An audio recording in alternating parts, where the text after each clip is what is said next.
I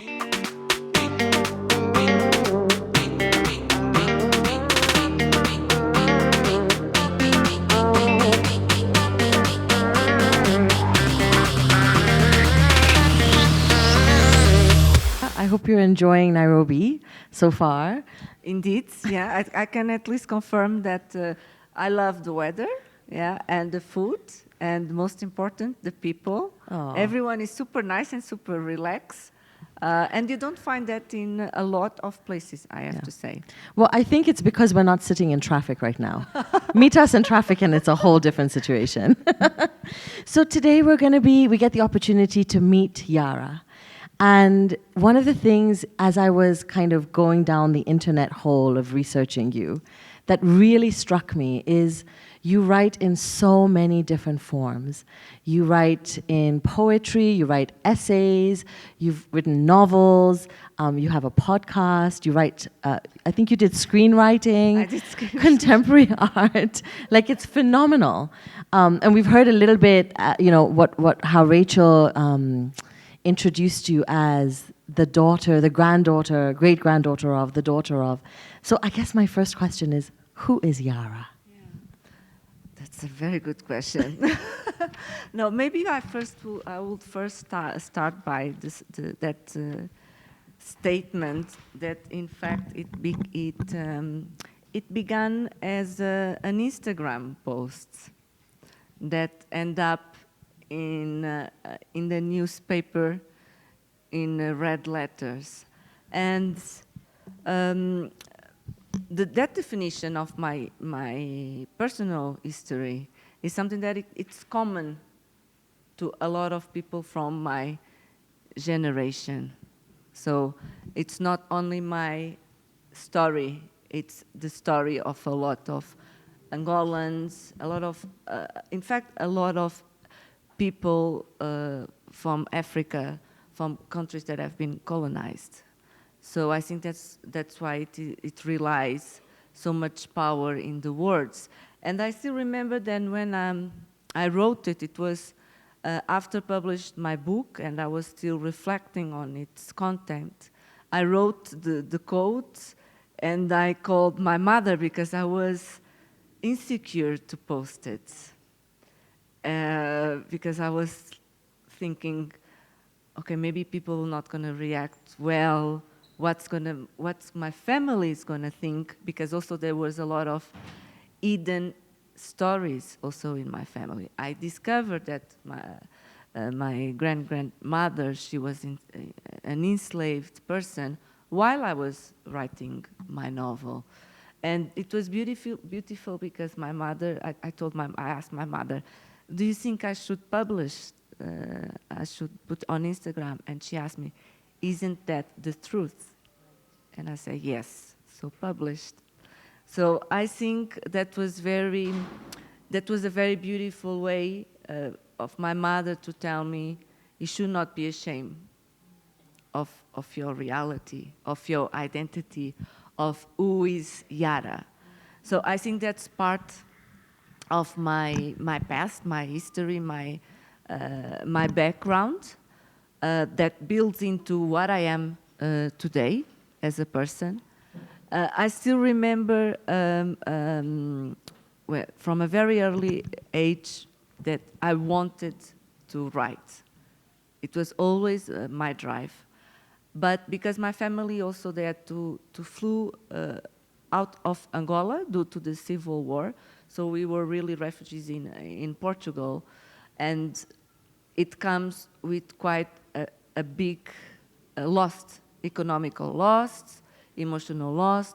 So for me, it was always critical. I always put myself under pressure in the sense I first need to go and make some money.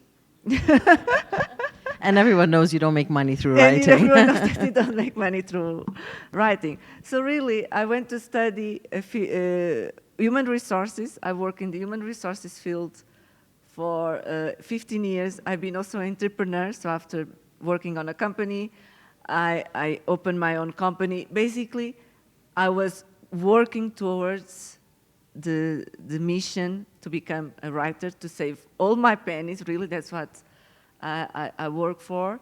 And then I say, okay, I can take some time off, yeah, and write.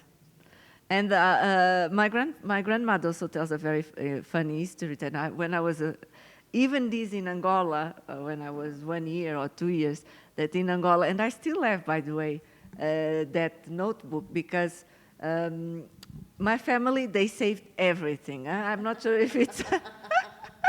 There's nothing that in my family that goes to the garbage. So I think it was like this war traumas, yeah?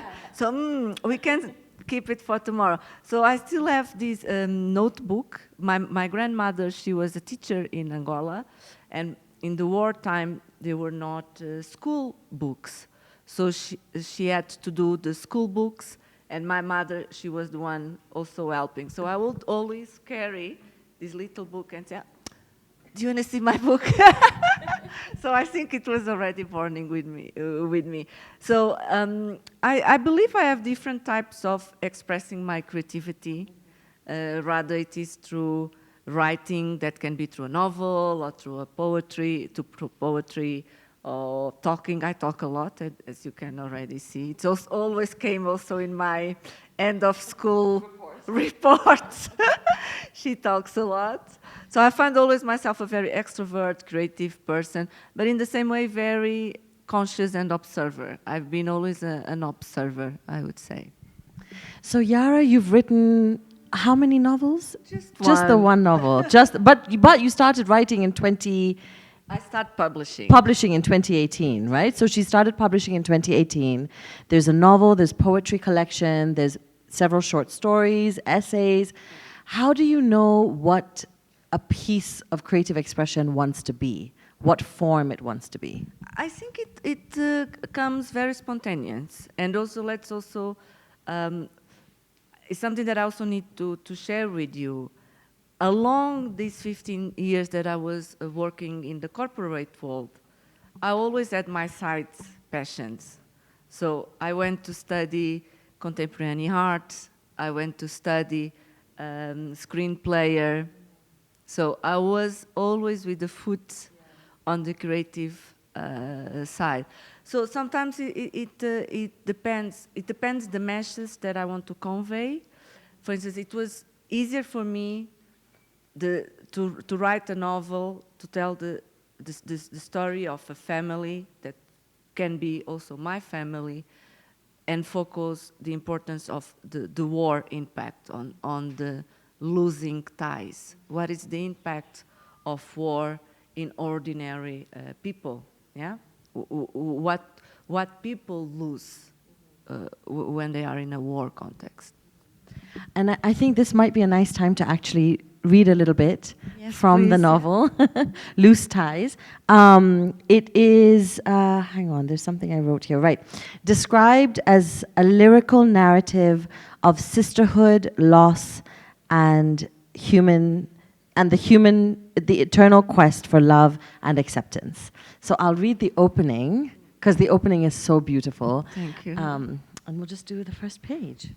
So this is, and it's available, so you can get your copy if you don't already have it. Yara says that Nairobi is one of the most embracing cities of the book, right? Not ask me how, but yes, it's been very well received here in Nairobi, and it's been a bless. So this is the first chapter. Her very first memory is a tree. The second, a wave. Without casting a shadow, she flies through the roots, bearing the bottom of the sea. She doesn't exist prior to that moment or beyond it. These are images that burst into her dreams and terrorize her sleep. From time to time, whiffs of the intense aroma of sour milk emerge. Then the taste of sweat, salty that lingers on her tongue. Part of her finds comfort in such sensations. The other part is disturbed by the emptiness they bring. These are the only memories she has left of her mother. The most intimate truth is to not be able to claim her mother as hers. She knows that Rose Chitula, her mother, loved Angola more than she loved her daughter and fought for the country. Her name is Victoria Queiroz. Queiroz de Queiroz, Fonseca. thank you. She is a woman. She is black. That's chapter 1. Such beautiful writing, Yara. Thank you. Can you tell us a little bit about the novel and how it came into the world? Absolutely. So I start writing loose ties as a way as well to make amends with my own memory and family memory, and what it came with losing my African and my Angolan identity, because I grew up in Portugal. So I went in school. I learned Portuguese history. So I learned basically the Portuguese expansion. It was about gold, slaves, and spices. Yeah. But nevertheless, my first years also were spent living in my grandparents' house, in this little apartment that was an idyllic paradise, and it was the lost paradise of Angola. So they never really left Angola. So this was always in the background of my mind. So as an adult woman, I decided to reconnect it with my roots, and I also went to Angola in 2003 after the war. I went there for 5 years, and I really start digging on the national history, on my personal history. I increased the conversations with my grandmother, that she's the gatekeeper of the family history, and that's how I discovered a lot of information. And while I was in Brazil, I also lived in Brazil. For me, it was a very important experience. It was also when I read this book called Fighting Twice, that brought to my attention the contribution of women in the independence war. That was something that I was completely blind to. And this completely resonated with me, because I was also reflecting a lot about what it means to be a woman, what it means to be a black woman, what it means to be alive, who do I am. So I started writing from home, as it says. The first statement of this book, her first memory is a tree. The second memory, it's a wave. It was my way to braid Victoria's, the main character, story with my own story, because my first memory, it's a wave. So it was something that I intentionally wanted to do, because a lot of people ask me, but are you Victoria? No. This book is 100% fiction, but also 100% autobiographical. So this book, it's Victoria. She is engaged. She decides to break her engagement, to go back to Angola in search of her mother, a soldier of the independence war. So it was also a way for me to bring to light this silent story of the women that contributed to the peace in Angola. So she arrives, like me, for instance, in Luanda, a very chaotic city, but also very appealing. So, and there she meets what we can say like some stereotypes, some characters that you can see in the city. I've been told also here in Nairobi you can see the typical general, that it's now a businessman, a little bit like the Godfather, yeah. And then she gets also to learn about loving Angola, her motherland, that it's not really understood as her motherland as well, but there's a confrontation, because when you live too much in the diaspora, you get a sense that you don't belong anywhere, you end up in the limbo. So then she goes to Wambo, and Wambo is the place where she meets someone, a lady that was also in the war with her mother, and gets to learn the story of her mother, the difficult story. So it's a very much a feminist a book. It's also a book about self-discovery, about identity, and it's not a book that the main character is looking for. She's looking for answers, but the reality is that she's going to get more questions. Did the process of writing this, did you emerge different in any way in the process of writing this book?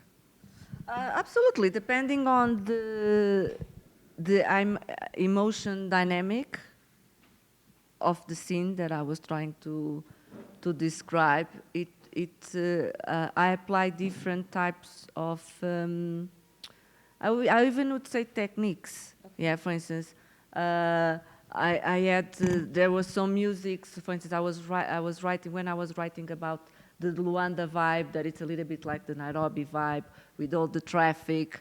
In Angola, we have the candongueiros, it's the public transport. You have these very, matatas? Yeah, very colorful bases. So there's a specific music that I was listening, very upbeat.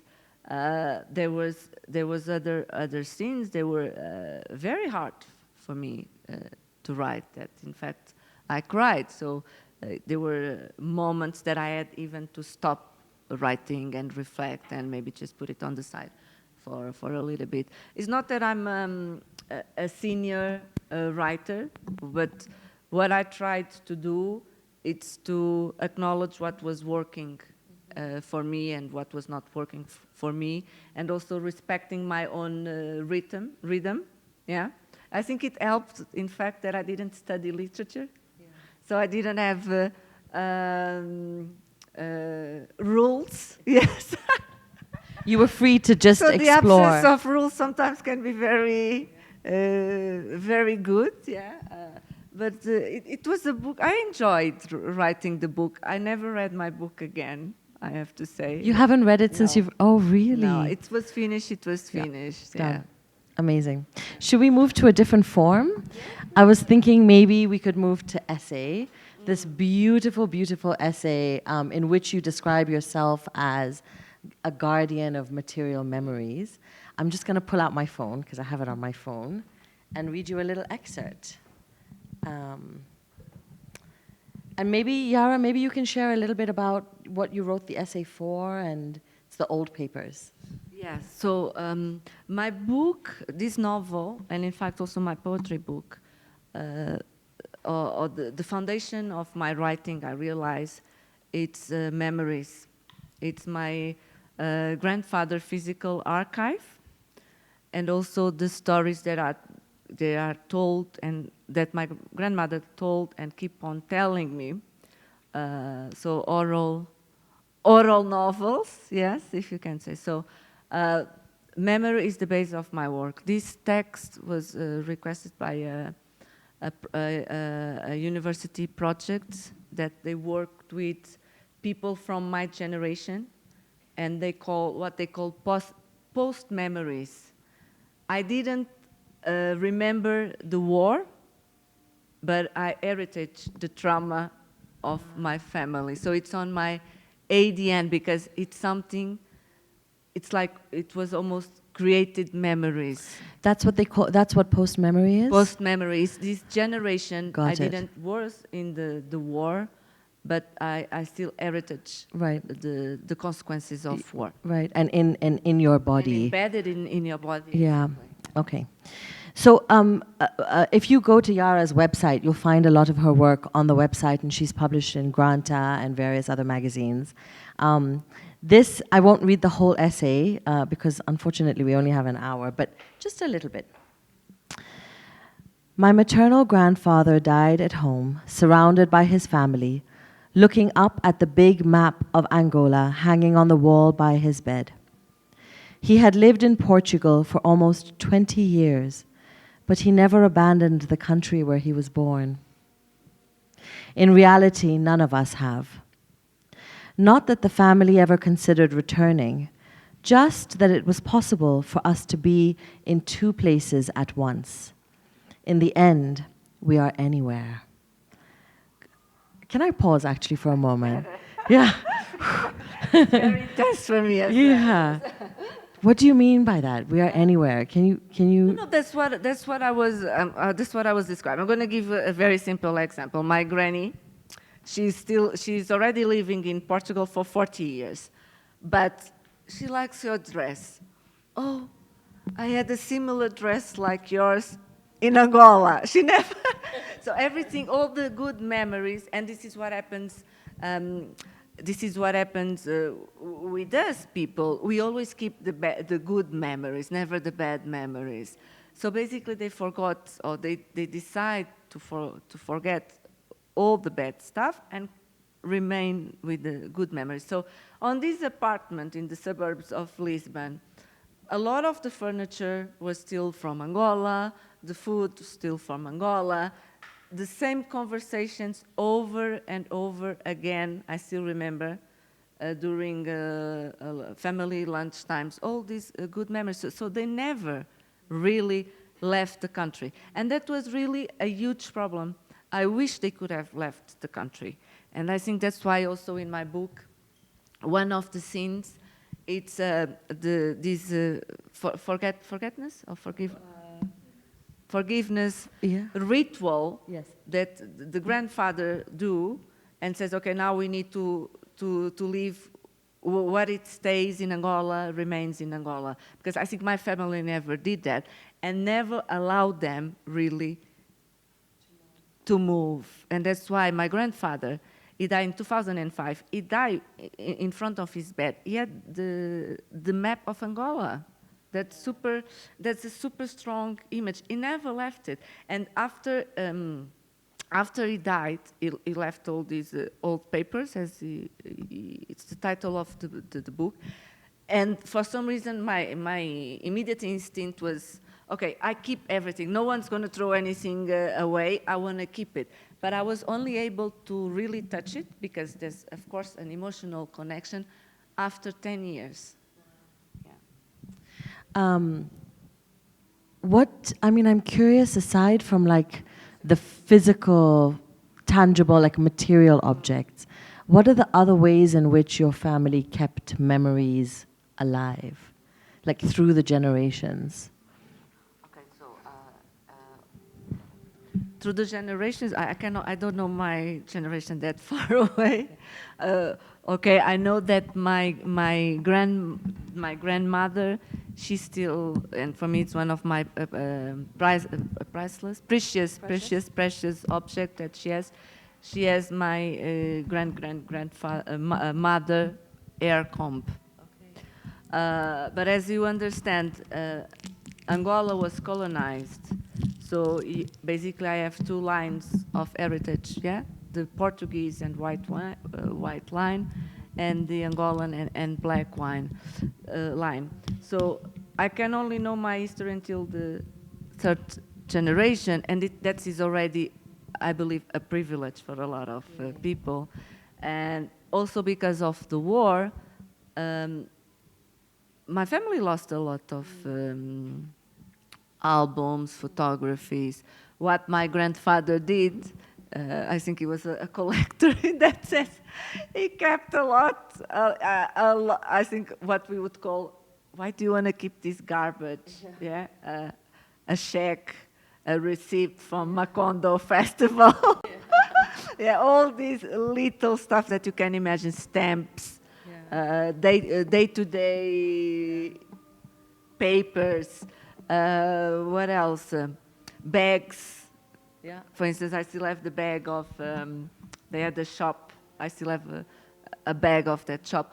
And super critical, all these legal documents that help me track back also backwards to my family. But this is something that was very particular to my grandfather. I'm learning that now. Now I realize, oh, I also want to keep my future memories. So now I'm also saving what before I would say, this is garbage. No, it's not garbage. Yeah, there's a story behind here. Yeah, just add some notes and it's going to be something funny for the future generation to learn about. Yeah, I mean, in a way, I think it's a way of keeping yourself alive. As well, right? yeah, as well. But you bring up something that I wanted to ask you is, if you think of yourself now as an African in this moment in time, and this idea of like the future of memories, like how, and the ways in which the world will tell the stories about us and are already telling the stories about us. What are the memories that you think it's important for us to really hold on to, and what are the ways that we can keep them alive?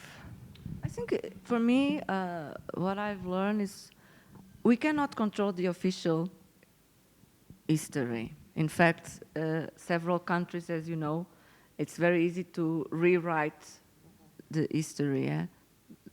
The winner tells the history. So also on my journey on writing my book, on doing investigation, what I've learned is that it's each other stories, individual stories, that bring the questions to the official story. So it's really keep your stories alive. So let's keep our cultures alive. In fact, for instance, Google, I know Google, they have also a language program that it's also to preserve languages. We can also, and I'm talking about the digital world, let's also start uploading more images on Google Maps of what is Nairobi, of what is Africa. So images on that. There's some world programs that try to preserve the culture, but we don't have the control on that. And what I would say, it's like just keep your little records, yeah, your own pictures, your own family history, keep newspapers. My grandfather used to keep, and this is amazing, eh? How crazy is the mind. I'm going to tell a funny story. My grandfather used to keep a lot of, how do you say? Newspaper cuttings? Newspaper cuttings. And what does Yara Monteiro doing now? I realized the other day, I said, I'm doing the same. I need to talk with my therapist about this. I'm doing print screens of news. Right. It's like the sophisticated way of keeping, but I'm doing this. The same thing, it's unbelievable. Like if it's a news that I say, okay, I want to keep this, I do like a print screen. Right. So yeah, just try and just share. I think that families don't talk as much as they should talk about. What do you know about your grandparents? What do you know? What do you really know about your parents? So I think that's so lovely, this idea that big history is made up of many little histories. Yeah. And like you have to, if you don't capture it and share it, then there's like a little vacuum, a hole that just disappears. Absolutely, yeah. And that's only one truth, when in reality there's several truths about the same. Yeah.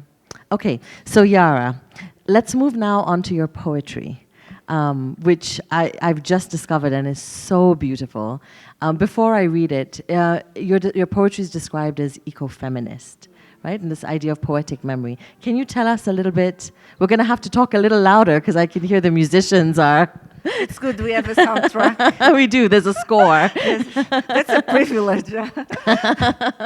No, as I was telling, on my also search of my feminine side, whatever you want to call my motherhood or being a mother as a woman. For instance, I don't have kids. It was a self decision. By that time also, I went to live in the countryside. So I was always a very urban person. I went to live in the countryside. There was a completely new world, a new perception about what really matters, what is really nature, the land. So my mind started connecting all that. And I realized that, of course, there's several studies about this, but my ha-ha moment was I realized that a lot of the violence against women is connected with violence against the nature. I also was this is also important to tell, because it was also a very strong learning experience for me. I spent 15 days around 15 days in the Amazon, living with the Yawanawa tribe, and they are like state of the art in terms of nature conservation. The women there, they allowed to be leaders, yeah. So again, and I was raised in a very Catholic family, all this repression as well. So I just felt at some point I want to break all the ties, and these ties are also destroying the nature. Okay, should I read something? Go ahead. So this one is called Once. Remember when you were a sky bug, a water bug, a forest bug? Do you remember?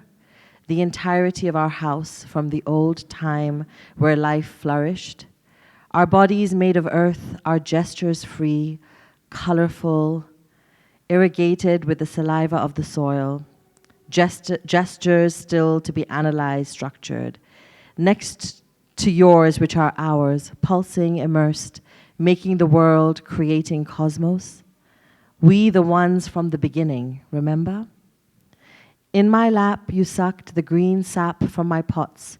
You sucked up the amount of live flow transmuted into the cocoons. You sniffed through the lush hills of flowery fields, dense forests. You felt the divine paths opened up by the rivers in the vast body. You opened cracks, wounds, greedy for more, always more, hungry creature. I couldn't even say goodbye to you. Today you arrive and kill me. Remember? You don't remember. And I was the one who gave birth to you. Can you tell us a little bit? I mean, yes. It's so beautiful. Even in Google Translate. Can you see why I was like, I have to share this? Because it's so beautiful. No, because it's like this. Every man came from a woman. Right. So far we cannot change that. And until we're going to change, until we are able to change that affects.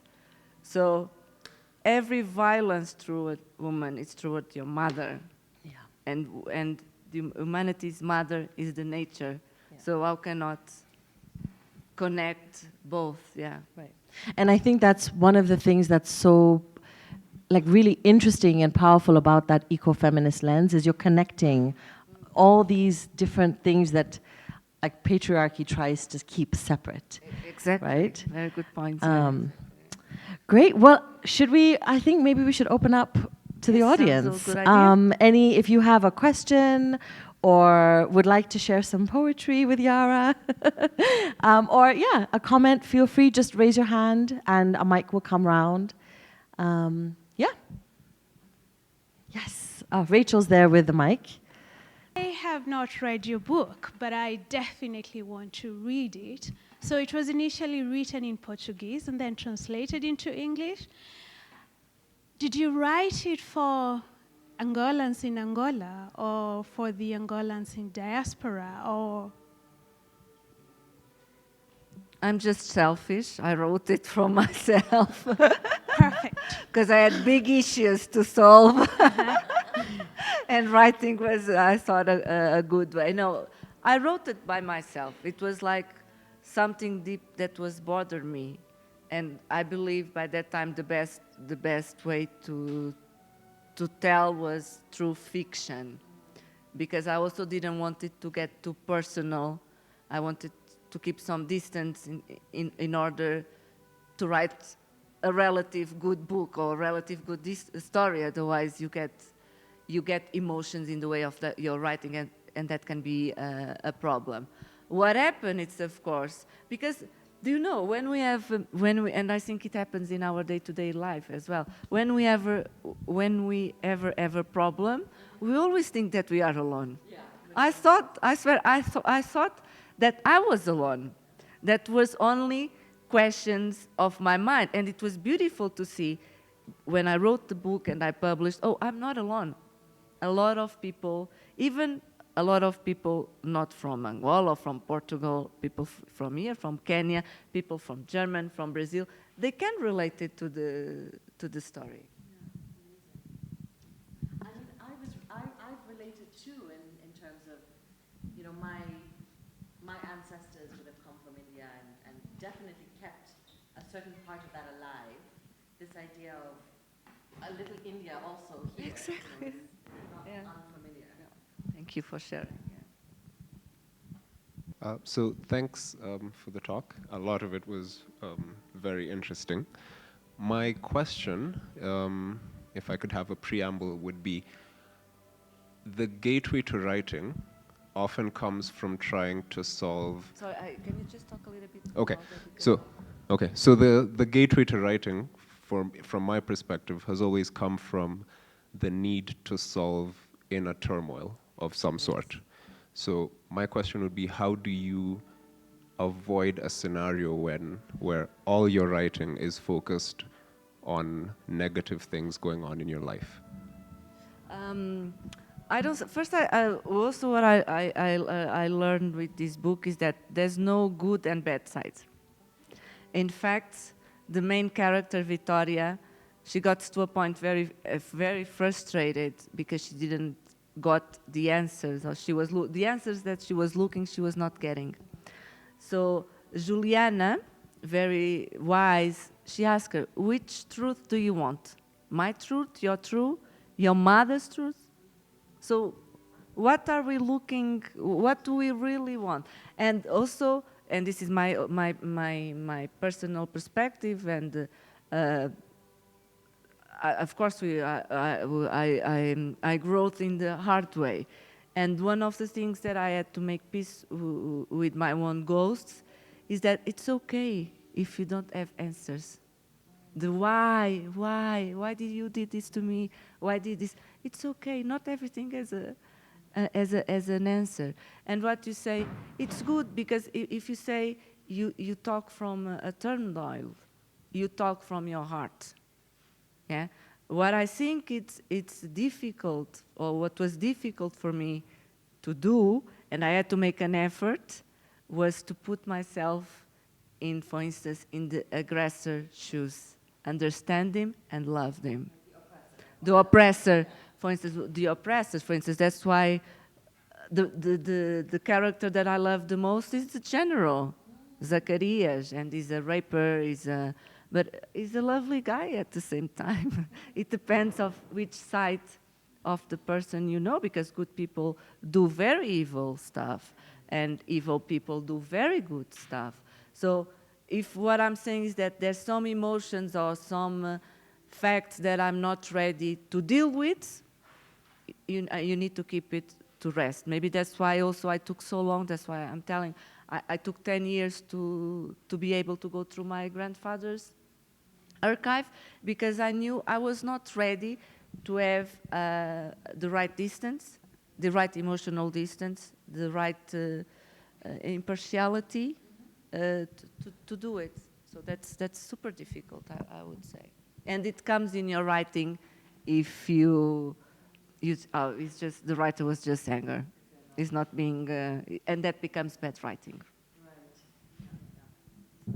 Watch out, yes, so you need to watch out all the time. Hello. Thank you, Yara.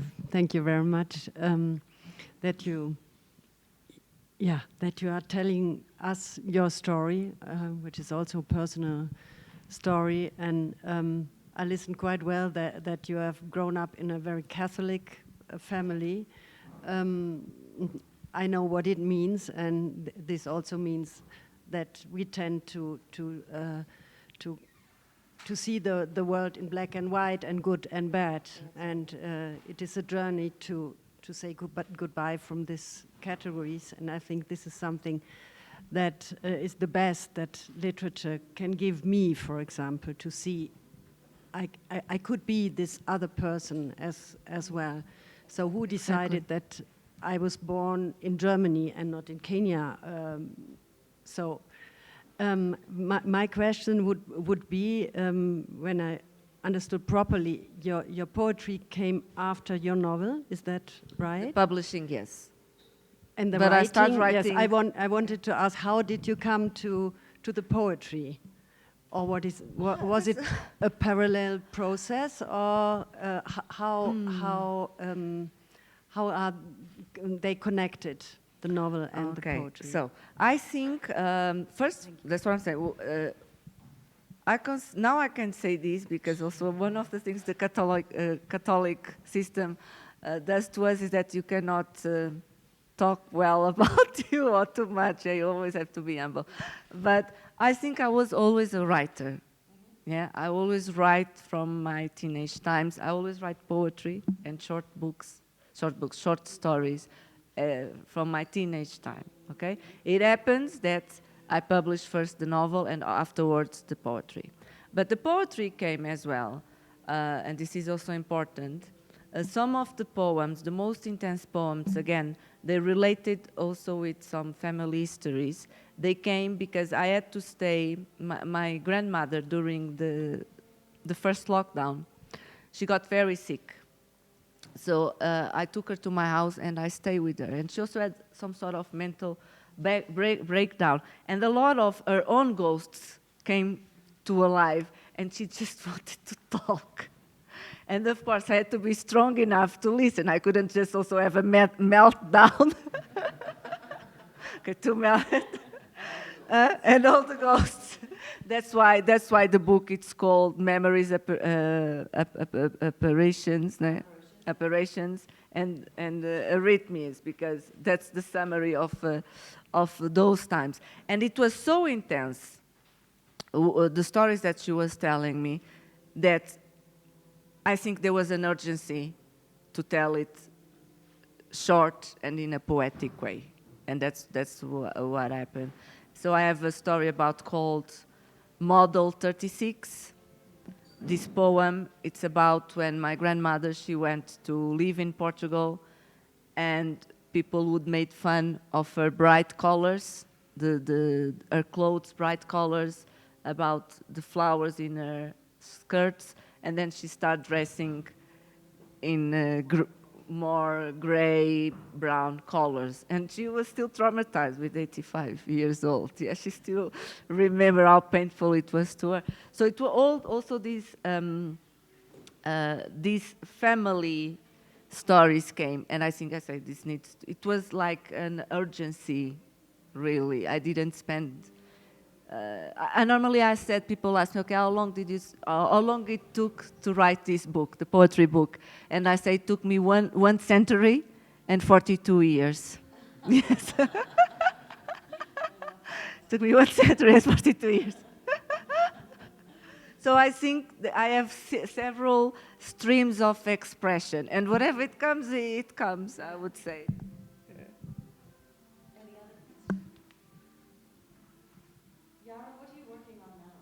Oh, I can share, yes. I'm working on my second novel. My second novel, it's what I call the first generation in the diaspora in Portugal. So again, it's about these. It's a group of kids. They were born in Portugal. They don't feel Portuguese, and they're not seen as Portuguese. So they grew up in this neighborhood. So how does their life goes when they grew on a city where they are marginalized? What happens also to the ties of their friendship, because they just want to survive? That sounds cool. Wow. Let We me wish you all the finish it luck. first. I need some focus here, some time to write, yeah, but it's almost there, yeah. Any other questions from the audience or anyone? I have many questions, so I can keep going. Okay, Yara. So a question around, I think especially during the pandemic times, a lot of artists were asking each other the question of, how do you find joy in these difficult times? And so I ask you, Yara, what do you do to find joy? I learned to find joy in the little things, I have to say. As I mentioned, I'm very much also an observer. And for me, moving to the countryside, it's been a interplanet expansion. Just the fact that looking to a flower, there's okay, a flower. Why are you looking so long for a flower? To a flower. No, it's beautiful. It's beautiful when you get in touch with the land, with gardening.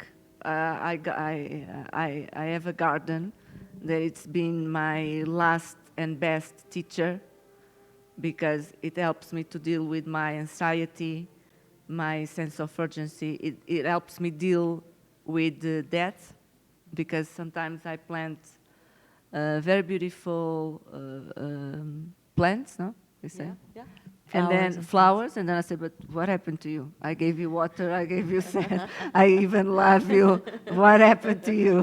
Where did I fail? No, you didn't fail. It's just the cycle of the nature. So this is, and believe me, there's learning in everything. And this is what I feel. Now do we have time? I need to tell my cat story. We have time. Tell the cat story. So my last one is there was during the pandemic on Africa's Day, there was a cat that appeared in my place, and I said, okay, I'm going to call you Africa because it's Africa's Day. You're going to be called Africa. And then later on, Africa brought her boyfriend, her husband, whatever you want to call it. And I said, okay, I'm going to call you Peace, because African peace goes well. Africa. Peace. Peace. Peace. So Africa and peace. And then after a while, in my ingenuity, of course, they had kittens.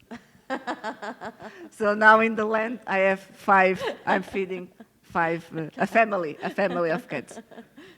And it's beautiful to see because I'm learning about, for instance, motherhood in the wild.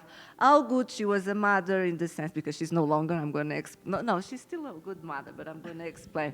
So Africa, before she had food, she would let the kittens eat. She would always go to the back and let them feed first the kids. And then suddenly I see Africa, she doesn't let her kids eat anymore. And she even slap them. Yes, go, go, go, go. It's time for you to go to your life. It's time. You need to go hunt. You need to go to your... So I'm learning this just by observing the nature. And when I say, oh, she's no longer a good mother. And for instance, in my family, we have a WhatsApp group, like all families, and I share this, oh, what is happening with Africa, why she's been mean. No, she's not being mean. In fact, she's really being a good mother. Yeah. She's just putting the kids away because it's time for them to learn. So I get inspiration from people a lot. Mm-hmm. I'm very, how do you say, I'm always like with my... You're listening, like eavesdropping. It's not a list, it's a little bit even further when you're a little bit... Eavesdropping? You're like... Like, what is happening on public transports, on coffees, yeah? I always learn. So be aware if any of you are having conversations. But I will not tell your names. No, so from everything, really, it's like just if we are really aware and not all the time in our phone or screen, there's so much out there. And Yara, for writers who are, or anybody who kind of is somebody who creates or expresses, who's in the room, any things that you would share with them that might help them along their journey? Get out of Instagram. Really? And when I say Instagram, is get out of the trap of comparing how well you are doing with others. I think that brings so much pressure to artists, and just trust your gut. Yeah, there's nothing that believe me. There's nothing that it's not been, or maybe at least in art, everything is out there. It doesn't matter what it's matter. It's the way you tell your story. Yeah, and that story can be shared through a painting or through a writing. It's going to be your, maybe this can sound a little bit a cliche, but from all the cliches of creating, I really believe this one. It's how you tell your own story. that's gonna bring what today it's so much in fashion that it's called authenticity. So that's my best advice. The second best advice that I'm gonna tell is just work, even if it's 1 hour. I know it's super difficult. Even if it's 1 hour every day, just do it. It's 1 hour less on social media. Today, we are spending an average of 6 hours on social media or on internet. It's like a day job. Like you do, it's just, I don't know, TikTok check. It's these drops of time. Yeah. Then when you get to the end of the day, it was 7 hours of your time. That's amazing. I mean, yeah, I hear you. I'm feeling very, We very all feel like... the pain. No, me too. Me too. I'm no better than anyone. I still have a book to finish. to finish. Let's just check what is happening in Instagram. It's just 1 minute before I go out of bed. Sorry. So maybe my last question, Yara, is who is your work in conversation with in terms of other artists and creators? With whom Yeah, like if you think about like, you know, my work, like if you think about a party, you know what I mean? To other artists my work relates with? Yeah. Okay, so at least it's something that it's happened again across Europe. This post-generation of artists that express post-memory artists. So what I'm doing in writing, you have a lot of visual artists doing. For instance, you have Francisco, you have even there, Francisco, the cover. Yes. The cover was made by this one. This cover was made by Francisco Vidal. Francisco Vidal is an Angolan artist, also based in Portugal. He also works on post-memory. You have Nástio Mosquito, you have Mónica de Miranda, with whom I work on develop the screenplay and scripts. So it's something that this is topics, colonialism, the colonial perspective, the colonial impact. It's out there in several creative streams. Also in music, you can see that a lot. There's Kalafi Palanga. Kalafi Palanga also is a writer. He also talks about one of the books I like from him. It's a very good book that it describes, for instance, what it means to be an African in Europe and trying to cross frontiers. Yeah, he's trying to go to Norway, and of course, it's complicated. And Kalaf and this music band, Buraka sound system, for instance, they were the ambassadors of Kuduru. I don't know, what is the Nairobi typical dancing? I'm always interested in dancing. The Nairobi, like music? Yeah, or dancing, yeah. Dancing? I mean, Nairobians in the audience. I have just aged myself because the one that comes to mind is Odi dance, but I know that was like a decade ago. Like the young ones. Yeah, the young ones, the urban. Yeah? Can you give us a little demo? Come on. Like, there we go. Okay. Yes. Okay. So in Angola, for the urban generation, it's called Kuduru. Yeah, you know, yeah. So Kuduru. Okay. So it was also a very it's a music and a dancing that really express the vibe and the thoughts. Some people think it's a very how do you say, simple music because it's one beat basically and one quote, but one quote. But it's not like the text is not very elaborate, but there's quite a lot of meaning there. So yes, it's out there everywhere. Graffitis. Yeah.